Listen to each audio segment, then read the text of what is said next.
Imagine un instant.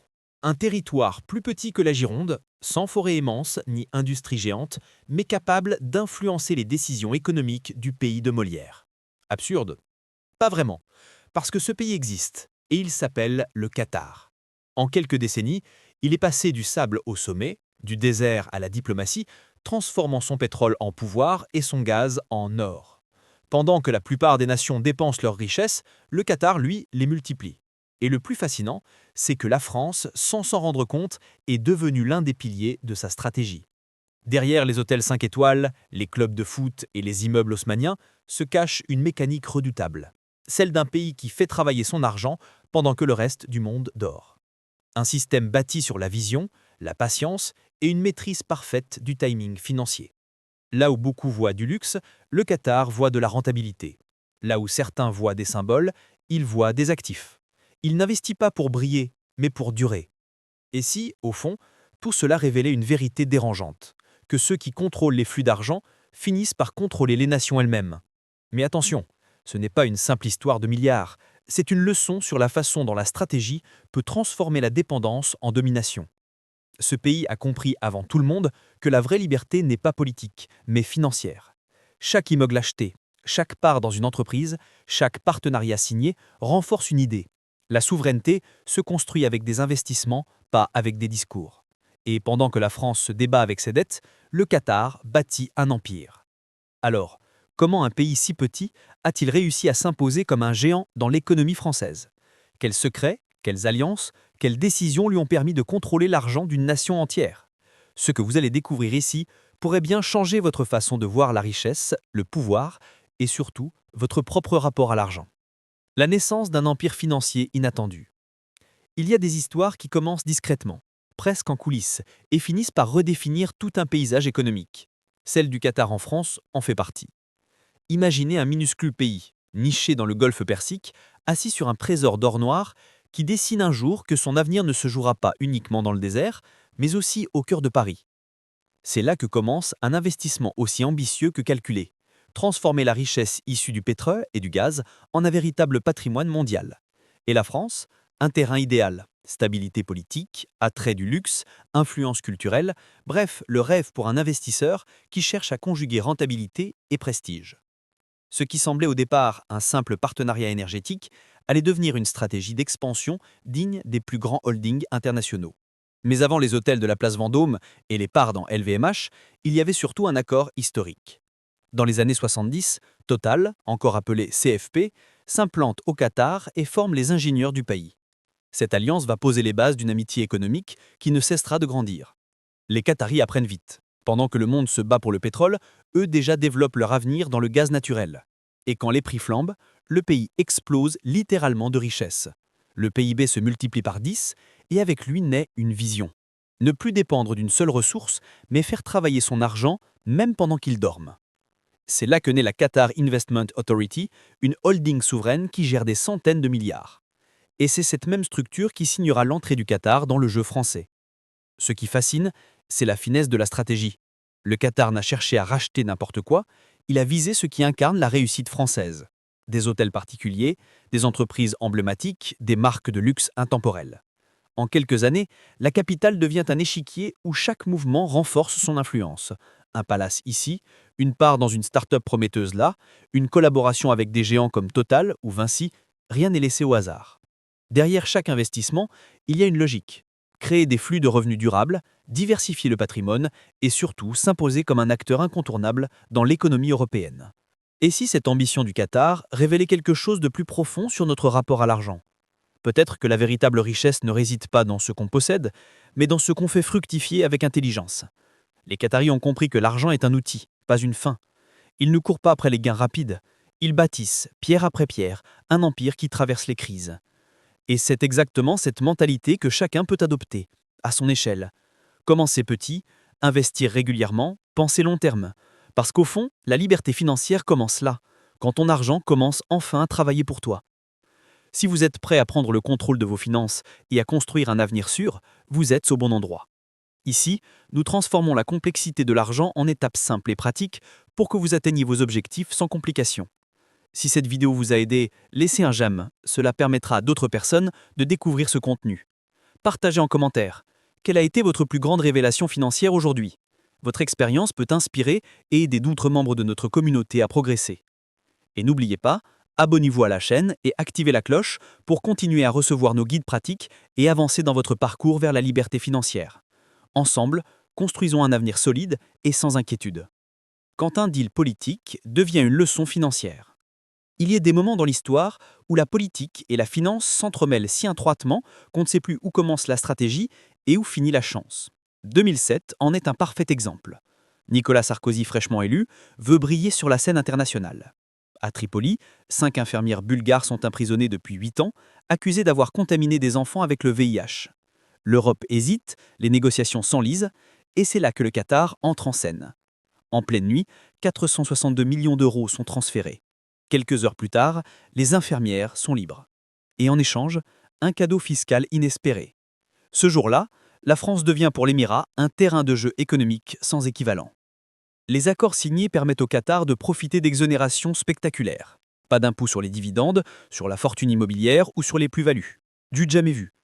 Imaginez, pendant que la plupart des investisseurs peinent à faire fructifier leurs biens, le Qatar transforme chaque investissement en cash net.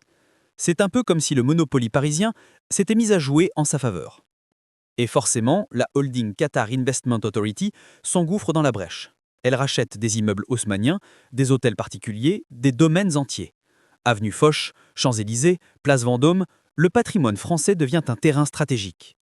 Et là, on comprend que la richesse n'est pas qu'une question de capital, mais de timing et d'information. Le Qatar n'est pas inventé le luxe, mais il a compris comment en tirer profit. Quand un investisseur classique rêve d'un petit appartement à louer, le Qatar s'offre le Royal Monceau ou le Peninsula. Quand d'autres cherchent une start-up prometteuse, Doha achète des parts dans Vinci, Total ou Veolia. Et tout cela sans impôt. Leur secret? Utiliser la loi à leur avantage. Pas pour tricher, mais pour jouer mieux que les autres.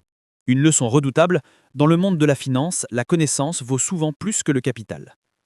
Ce qui est fascinant, c'est la discrétion avec laquelle tout cela s'est déroulé. Peu de Français savaient à quel point leur pays était devenu un paradis fiscal pour un État étranger. Et pourtant, derrière chaque transaction se cache une vision. Faire de la France une vitrine du pouvoir qatari. Ce petit pays, 4 fois moins peuplé que la Belgique, est devenu un symbole de ce que la stratégie peut accomplir là où d'autres voient seulement des obstacles. Et si cette histoire nous apprenait à nous aussi à regarder nos finances différemment, à ne plus seulement travailler pour l'argent, mais à comprendre comment le système fonctionne pour qu'il travaille à notre place. Mais attends, ce n'est que le début, car après les accords secrets et les hôtels de luxe, le Qatar va frapper un grand coup. Le monde entier va faire entendre son nom, et non seulement dans les pages économiques. Le meilleur reste à venir. Quand le football devient une arme économique. Ce qu'il y a de plus fascinant dans le pouvoir de l'argent, c'est sa capacité à se réinventer. Après avoir transformé la pierre parisienne en or, le Qatar s'est tourné vers un terrain inattendu. Le sport. Et pas n'importe lequel. Le football, ce temple de la passion populaire. En 2011, la France découvre un nom inconnu, Nasser Al-Khelaifi. En réalité, c'est le visage d'une stratégie bien plus vaste. La holding Qatar Investment Authority vient de signer un chèque de 70 millions d'euros pour acheter le Paris Saint-Germain. Un simple investissement? Pas vraiment. C'est un coup de maître. Car à travers le PSG, le Qatar ne cherche pas seulement à gagner des matchs, mais à bâtir une image. Le club devient une vitrine de son luxe, de sa puissance, de son influence. Très vite, les chiffres donnent le vertige. Plus de 3 milliards injectés en 14 ans. Des stars comme Mbappé, Neymar ou Ibrahimovic. Un centre d'entraînement à 300 millions et un club valorisé à 4 milliards. Pourtant, derrière les lumières du Parc des Princes, il y a une logique financière implacable. Chaque maillot vendu, chaque sponsor signé, chaque victoire européenne renforce le patrimoine immatériel du Qatar. Et cette fois, contrairement à ces hôtels exonérés d'impôts, l'État français y gagne aussi. Près de 2 milliards d'euros de taxes et 750 emplois créés. Une opération où tout le monde semble gagnant. Ce n'est plus seulement du sport, c'est une leçon d'économie en mouvement. Mais ce que peu de gens voient, c'est la profondeur de la manœuvre. En parallèle, le Qatar rachète la chaîne beIN Sport, héritée d'Al Jazeera, pour contrôler la diffusion des grandes compétitions, Ligue 1, NBA, Coupe du Monde. Même en perdant 1 milliard sur les premières années, le pays s'offre une exposition mondiale. Ce n'est plus du luxe ostentatoire, mais une influence culturelle. Une start-up de communication géante alimentée par la passion du foot. Le Qatar a compris une vérité simple. L'émotion est le meilleur investissement. Là où d'autres achètent des actions, lui achète des cœurs. Et c'est précisément cette dimension émotionnelle qui transforme un investissement en puissance durable. Et quand Emmanuel Macron félicite le PSG pour sa première Ligue des Champions, ce n'est pas qu'un hommage sportif, c'est la reconnaissance d'un partenaire économique devenu indispensable. Un pays minuscule qui, grâce à sa stratégie patiente, s'est hissé au sommet du monde du luxe et du divertissement. Le Qatar a prouvé qu'il ne faut pas être grand pour penser grand. Il suffit de savoir où placer son argent. Et si cette même logique pouvait s'appliquer à nos propres vies? Diversifier nos revenus, miser sur nos passions, transformer nos efforts en patrimoine vivant. Parce que crois-moi, le plus grand match ne se joue pas sur un terrain, il se joue dans ta tête. Mais attention, derrière cette réussite éclatante, une autre facette se prépare à apparaître. Un visage moins connu, plus discret, mais tout aussi ambitieux. Celui du Qatar investisseur industriel. Et là, tu vas voir que la partie devient encore plus passionnante. Le vrai pouvoir se cache dans ce qu'on ne voit pas. Pendant que tout le monde avait les yeux rivés sur le PSG, le Qatar avançait dans l'ombre. Ce que peu de gens savent, c'est que l'Émirat a surtout bâti sa puissance à travers une stratégie beaucoup plus discrète, celle des investissements invisibles. Derrière les projecteurs du sport et des paillettes du luxe, il y a les bilans comptables, les parts de marché, les contrats à plusieurs zéros. Avec son fonds souverain, le Qatar Investment Authority, le pays investit méthodiquement dans les entreprises clés de l'économie française. Vinci, Veolia, Total, Accor, autant de noms qui construisent le patrimoine industriel de la France et dans lesquels Doha détient aujourd'hui des participations majeures. Ce n'est plus seulement une histoire de prestige, mais de pouvoir économique. Et c'est là que la stratégie devient brillante. Le Qatar a compris que l'influence la plus forte n'est pas celle qu'on affiche, mais celle qu'on exerce sans qu'on la voie. À travers ses holdings, l'Émirat infiltre tous les secteurs stratégiques. Transport, énergie, hôtellerie, communication. Il achète des parts, soutient des startups prometteuses, finance des projets d'innovation dans l'intelligence artificielle et les semi-conducteurs, et tout cela en profitant d'un cadre fiscal taillé sur mesure.